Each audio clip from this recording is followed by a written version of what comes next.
First, a story. There's this family that lives on a farm.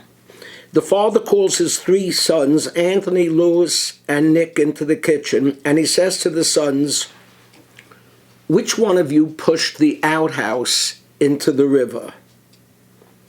"Not I," says Anthony. "Nor me," says Louis. "It wasn't me either," says Nick. So the father says, "I want to tell you a story about George Washington. One day, George Washington's father gave him a hatchet. Then George Washington chopped down his father's favorite cherry tree. And George Washington's father said, 'George, who chopped down my favorite cherry tree?'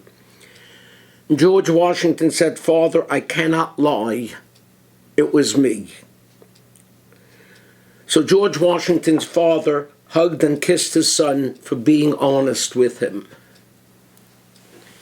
At that point, Anthony said, 'Father, I, like George Washington, cannot tell a lie. I pushed the outhouse into the river.' The father takes off his belt and starts beating him. After he got the beating, Anthony says, 'But Father, I was honest like George Washington.' And the father replies, 'But George Washington's father wasn't in the cherry tree when he chopped it down.'" We are living at a time when, forgive me for saying this, even the president doesn't always tell the truth. We're living in a time of fake news. Is that ever allowed in Jewish tradition? It sure looks like it from this week's Torah portion. This week's Torah portion records the death of Jacob. The father died with his children reunited. But the children are afraid that now that Jacob is dead, Joseph is going to take his revenge on the brothers who tried to kill him.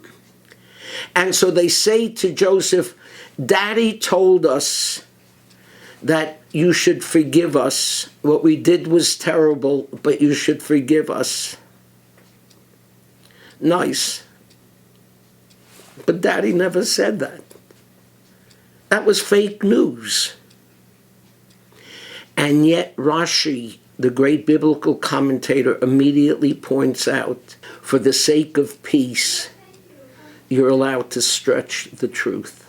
When you have a bride in front of you, according to the Talmud, no matter what she looks like, tell her she's beautiful, even if it's stretching the truth. The thing we have to be careful about is not making it into a habit. The Talmud records a great story. It's a story of the great sage Rav, whose wife used to torment him. Yes, they did it even back then. When he asked for lentils for dinner, she would give him peas. If he asked for peas, she would give him lentil.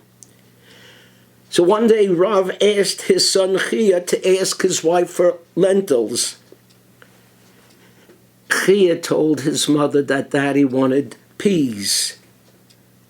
And so, of course, he got lentils. When Chia gave the lentils to his father thought that the wife maybe had undergone shock therapy or a heart transplant and was now giving him what he was asking for. But Chia told him what really had happened.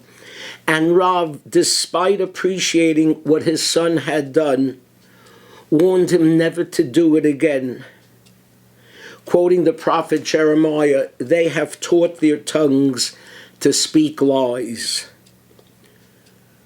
Rav worried that once you lie, it can become a habit. Have you ever lied? Most all of us have. The thing is, make sure it doesn't become a habit. Shabbat Shalom.